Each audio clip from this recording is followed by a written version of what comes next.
We're also looking forward to the Border-Gavaskar Trophy in Australia later this year.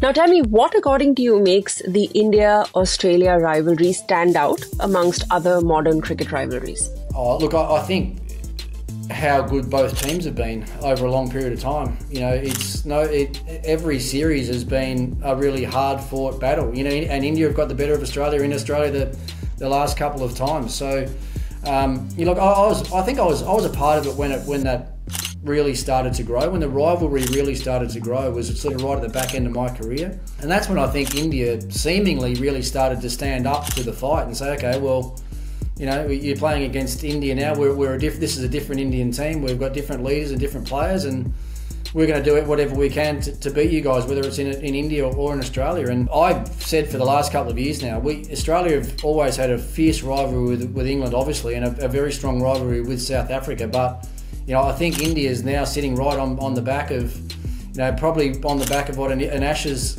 clash is like, and probably overtaken the rivalry with South Africa. So, I mean, that's probably enough said. The fact that someone like me is looking at it in that way, I'm sure the players look at it in the same way as well. And I'm really excited for the summer. You know, I think there'll be a lot of Indian broadcasters out here. There'll be a lot of Indian fans out here. India will bring a really strong team here, and you know, we know Australia are World Test champions at the moment. So it should be a mouth-watering summer again. With the Border-Gavaskar Trophy being such a huge series, especially in that WTC cycle, do you see some of the coaches and players starting to prepare mentally and physically for the series right from now? It's really hard to know.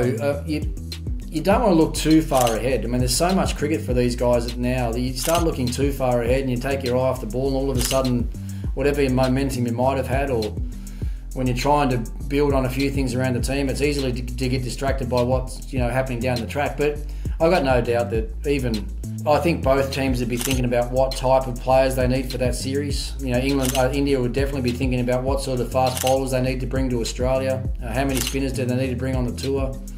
You know, what sort of top order batsmen do they need in that test team to have success here in Australia? And Australia will be thinking about it for sure. You know, how much time and energy is going into it right now is a different question. But that's the other interesting part of one of the questions you asked me earlier about separating white ball coaches from red ball coaches. Because if you had a separate red ball coach for India right now, then all they would be doing would be thinking about that series. They've got nothing else to think about, right? They'd be planning and thinking about that only. So that's another positive for having separate coaches, is you can devote more time to that one series and being as well prepared as you can for that series. Absolutely. Early predictions for this Border-Gavaskar Trophy. If the first test match had to start tomorrow, who would make the cut in India's 12 and Australia's 12, according to you, and why? It's hard to keep track on injuries at the moment. I think all the Australian fast bowlers are fit and healthy. You know, they've had a bit of a break after the World Cup. Pat Cummins obviously went and played MLC, got through that fine. So I think Australia's team will pretty much pick itself. I mean, they're probably the only one question there might be with Australia again is if Smith's the right man to be opening the batting. That would be the only query that I can see there. But that was all about obviously bringing Cameron Green back into the side. So I'll rephrase it: not whether Smith's the right man to open the batting, whether he thinks it's the right spot for him. Because I think if he doesn't think it's the right spot, then they'll make a change and get someone else back up there. Who knows with India, because they've got so many to choose from. You know, and their fast bowling brigade.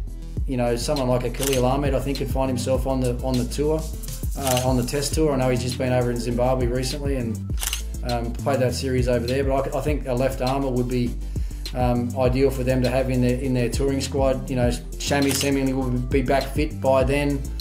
Siraj, we know, will be there and thereabouts somewhere. So, and obviously Bumrah's going nowhere. So both teams are going to line up really, really strongly. It's going to be a competitive series. And as I said, I think Australia's got a bit of a point to prove against India in Australia on the back of what's happened the last two series here. We're saving the most fun question for last. Who's winning that Border-Gavaskar Trophy according to you, and by what scoreline? Well, we're back to 5 tests as well, which is the other really important thing about this series. Only been 4 tests the last couple of times. 5 tests is, I think everyone's really excited by that. Look, I can't see I don't know if there'll be too many drawn games, and I'm obviously going to tip Australia to win. I'm never going to tip against Australia, so I'm going to say 3-1. There will be a draw somewhere. There'll be some bad weather somewhere, but I'm going to say 3-1 to Australia.